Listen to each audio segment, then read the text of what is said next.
Bismillahirrahmanirrahim. Assalamualaikum warahmatullahi wabarakatuh. Alhamdulillah. Alhamdulillahi rabbil alamin. Wa bihi nasta'inu ala umurid dunya waddin. Wa sallallahu wa sallama ala imamil mursalin habibi rabbil alamin Sayyidina wa maulana Muhammadin sallallahu alaihi wasallam wa ala alihi wa ashabihi wa tabi'ina lahum bi ihsanin ila yaumiddin, amma ba'd. Pemirsa yang dirahmati oleh Allah Subhanahu wa taala, kita sering mendengar kalimat healing. Healing ini adalah bisa dikatakan penyembuhan yang dibutuhkan oleh anak-anak di zaman sekarang. Mungkin ada rasa penat di dalam dadanya, ada rasa kejenuhan di dalam pikirannya, rasa capek, rasa bosan. Maka sangat butuh kita dengan adanya healing, penyembuhan-penyembuhan yang dianjurkan oleh syariat Islam. Lalu bagaimanakah healing ala Rasulillah? Healing yang diajarkan oleh baginda Nabi Muhammad SAW seperti apa? Nabi Muhammad juga pernah nyampe masa itu, masa di mana beliau gundah, beliau manusia wajar, gundah, capek, letih, terhantui dengan putus asa karena belum adanya kemaksimalan di dalam berjuang, terkhususnya di saat Nabi Muhammad dilempari batu ada di kota Taif, dipukul ada di kota Taif, beliau menemukan rasa payah, capek. Maka beliau menyembuhkan rasa kecapean tersebut, lelah tersebut dengan cara-cara yang sangat dianjurkan oleh syariat Islam. Maka siapapun yang berada di wilayah ini, wilayah capek, jenuh, capek pekerjaan, bosan masuk kantor, kemudian ketemu dengan masyarakat, teman pun banyak menghindar dan segala macamnya, maka penyembuhannya adalah diantara yang pertama, coba kamu biasakan uzlah. Uzlah itu termasuk adalah pingin ada renungan sejenak dengan kesendiriannya, tetapi dengan mendekatkan diri kepada Allah Subhanahu wa ta'ala. Dan siapapun yang masuk wilayah uzlah ini wilayah muhasabah, mengintrospeksi dirinya, hanya pingin dirinya dengan Allah saja, tidak lebih daripada itu.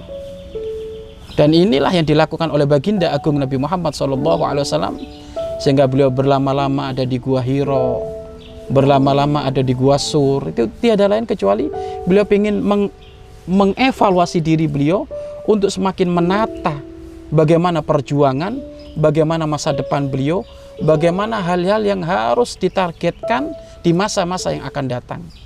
Tentu penargetan di sini dengan mendekatkan diri kepada Allah Subhanahu wa ta'ala. Banyakin di saat uzlah, tentu dibanyakin kita berzikir, membaca Al-Quran, mungkin calling down dulu dalam urusan kesibukan pernak-pernik dunia, fokus kepada urusan akhirat, mendekatkan diri kepada Allah, sehingga otaknya fresh lagi, hatinya pun fresh lagi. Maka di saat nanti tumbuh atau muncul ke masyarakat, maka tentu dia akan menjadi pribadi yang memiliki karakter yang wawasannya adalah wawasan yang fresh, wawasan yang cemerlang. Tidak lagi tadi terbebani oleh kepayahan, stres, capek, dan macam-macam. Karena ya disepakati oleh orang yang berakal, kapan dia memutuskan sesuatu dalam keadaan capek, stres, maka tentu keputusannya adalah tidak bijak. Keputusannya adalah tidak baik. Maka healing ala Rasulillah yang pertama adalah uzlah. Menyendiri, banyakin sholat, banyakin zikir, banyakin membaca Al-Quran. Apa yang menjadi saat itu PR bagi kehidupanmu? Oh, kalau ternyata menjadi PR dalam kehidupanmu adalah mungkin engkau ingin menghilangkan watak kerasmu, mudah tersinggung. Kalau ada orang ngomong sedikit, merasa tersakiti, terdolimi. Nah, ini berarti kerasnya hati, mudah tersinggung. Kalau seperti itu, maka perbanyaklah membaca zikir, ya latif, ya latif, ya latif, ya latif, agar supaya hatinya penuh dengan kelembutan.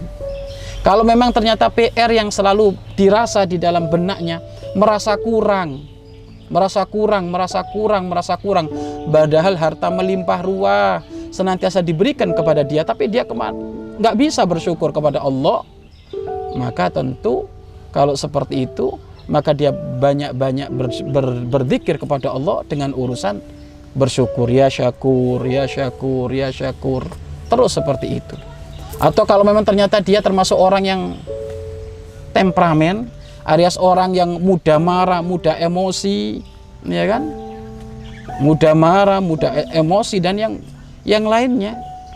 Maka pun dia hendaknya membaca zikir yang menjadikan emosinya reda, yaitu dengan membaca zikir yang penuh dengan kesabaran, kehati-hatian, dan juga yang menjadikan sebab juga seseorang itu akan nyampe kepada penyembuhan total keluar dari wilayah stres kepayahannya. Juga diantaranya juga harus puasa ini juga penting juga. Maka perhatikan, yang pertama uzlah, ya kan, uzlah itu menyendiri dulu, ya kan, tidak sibuk dengan hiruk pikuk manusia, tapi menyendiri bukan bengong, menyendiri, mendekatkan diri kepada Allah Subhanahu wa Ta'ala, membaca Al-Quran, dinikmati dari satu surat ke surat, dari satu lembar-lembar Al-Quran hingga lembar-lembar yang lainnya, bahkan mungkin sampai khatam, sampai menemukan rasa ketenangan di dalam hatinya. Karena yang ngasih kejenuhan Allah, yang ngasih kepayahan Allah, yang ngasih capek Allah, maka sangat mudah bagi Allah untuk memberikan ketenangan. Maka kembali semuanya kepada Allah, banyakin sholat, banyakin zikir, dan juga yang terakhir berpuasa. Karena munculnya kecapean dan kesetresan itu kan muncul dari hawa nafsu yang tidak tersalurkan, hawa nafsu yang tidak terwujudkan keinginannya, sehingga bertentangan antara hati nurani dengan hawa nafsunya, bertentangan sehingga masuklah kepada wilayah kepayahan, stres, jenuh, merasa jenuh, capek sudah. Dan orang kayak gini kalau dipaksa terus, lama-lama akan ngedon. Kalau sudah ngedon total, sudah diajak ngobrol nggak nyambung, berbicara ini nggak nyambung, berbicara itu nggak nyambung. Maka dari sini, ayo coba kita memakai penyembuhan ala Rasulullah Shallallahu Alaihi Wasallam, yaitu dengan kita uzlah. Di sela-sela uzlah itu banyakin kita sholat, banyakin kita zikir, dan juga yang terakhir yaitu berpuasa. Mudah-mudahan Allah memberikan hati kita penuh dengan ketenangan, akal kita semakin cerdas, akal kita semakin peka, sehingga semuanya menjadi kehidupannya penuh barokah, tanda dirinya selamat di dunia hingga akhirat. Amin amin ya rabbal alamin. Wallahu a'lam bishawab.